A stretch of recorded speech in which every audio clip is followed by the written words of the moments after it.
Proclamée par l'Organisation des Nations Unies depuis plus de 20 ans maintenant, la Journée mondiale des migrants commémore chaque année l'adoption de la Convention internationale sur les protections des droits de tous les travailleurs migrants et des membres de leur famille. La thématique retenue pour 2021 est mettre à profit le potentiel de la mobilité humaine. Placé sous la haute présidence de son Excellence, le Dr Choguel Maïga, Premier ministre, chef du gouvernement, c'est ce lundi 20 décembre 2021 dans la salle de réunion de la Chambre de commerce et d'industrie de Ségou que s'est tenue la cérémonie solennelle de lancement des activités de cette journée consacrée aux migrants, qui se tiendront du 20 au 22 décembre dans la cité des Balanzans. Cette édition 2021 qui intervient dans une période cruciale de notre nation et en même temps que les assises nationales de la refondation a été placée sous le thème « Le rôle de la diaspora dans la refondation de l'État ». Une cérémonie organisée par le gouvernement du Mali à travers le ministère des Maliens établis à l'extérieur et de l'intégration africaine, en partenariat avec l'Union européenne et l'Organisation internationale pour les migrations OIM, avec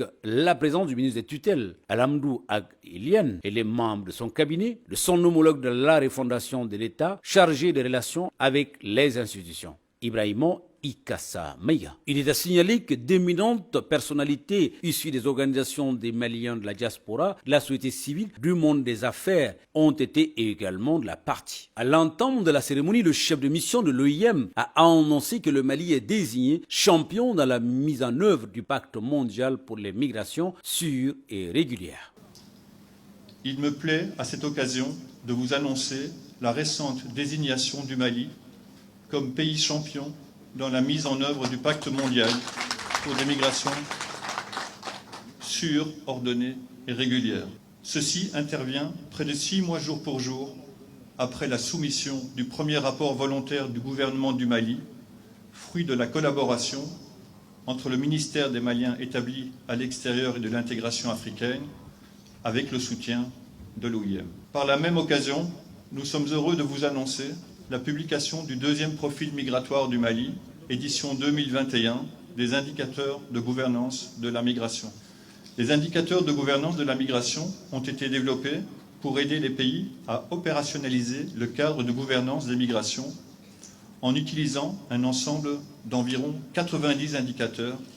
qui peuvent être appliqués dans les domaines clés des politiques publiques. Dans son allocution, le ministre des Maliens établi à l'extérieur et l'intégration africaine n'a pas manqué de rappeler la place importante de la diaspora dans le processus de refondation de l'État malien. Est-il nécessaire de rappeler que notre pays est au cœur d'une crise multidimensionnelle marquée par des défis sécuritaires, sanitaires et politiques majeurs? Cette situation exige une réponse commune de toutes les catégories socio-professionnelles en vue de poser ensemble les jalons d'un Mali nouveau ou Mali Koura. Les assises nationales de la refondation sont l'occasion ultime de réfléchir et de poser toutes les grandes questions sur l'avenir de la nation malienne. Concernant les Maliens établis à l'extérieur, il s'agira de mutualiser nos efforts avec ceux des autres forces vives de la nation pour construire des institutions fortes et jeter les bases d'une démocratie durable dans un cadre politique stable. La thématique retenue par les Nations Unies, mobilité humaine, personnes en mouvement, qui englobe les différentes formes de migration, est une opportunité de réfléchir sur les différents défis actuels liés à la migration. Parmi ces défis, on peut citer entre autres l'impact de la pandémie de la Covid-19 sur les migrants, les violations des droits des migrants sur les routes, l'expansion des pensées racistes et xénophobes à l'endroit des migrants, le durcissement des conditions de la migration légale ou les multiples drames liés aux conséquences de la migration irrégulière. Pour l'édition 2021, il est prévu plusieurs actions de communication à travers des panels de discussion sur les enjeux migratoires qui se déroulent sur toute l'étendue du territoire avec les acteurs concernés. Durant 3 jours, différentes thématiques seront débattues à travers les panels de discussion. Ils portent sur le rôle de la diaspora dans la refondation de l'État,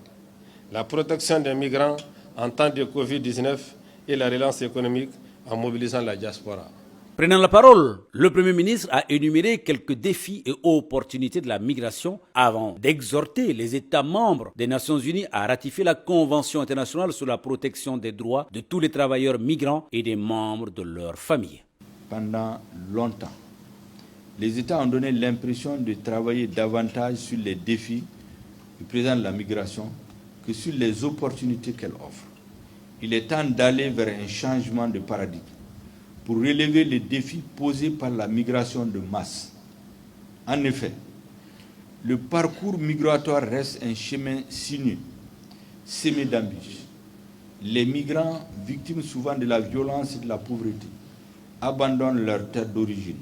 pour la recherche de meilleures conditions sous d'autres cieux. Dans cette quête, ils subissent l'outrage et l'inhumanité des passeurs sans foi ni loi, d'où la nécessité pour les États de conjuguer leurs efforts pour démanteler et anéantir les réseaux de passeurs sur les routes migratoires du Sahara qui passent en partie par le nord de notre pays. Ceux qui arrivent à franchir les obstacles pour s'installer loin de leur pays ne sont pas non plus épargnés par l'exploitation, le racisme, le rejet et la violence. C'est pourquoi, mesdames et messieurs, du haut de cette tribune, je voudrais exhorter les États membres des Nations Unies qui ne l'ont pas encore fait à ratifier la Convention internationale sur la protection des droits de tous les travailleurs migrants et des membres de leur famille, adoptée par l'Assemblée générale des Nations Unies le 18 décembre 1990. J'exprime également le ferme engagement de mon pays, le Mali, à poursuivre et à intensifier la lutte contre les réseaux de trafic et de traite des migrants et à œuvrer pour créer les conditions endogènes pour donner aux jeunes des raisons de rester chez eux afin que la migration ne soit pas la règle, mais l'exception.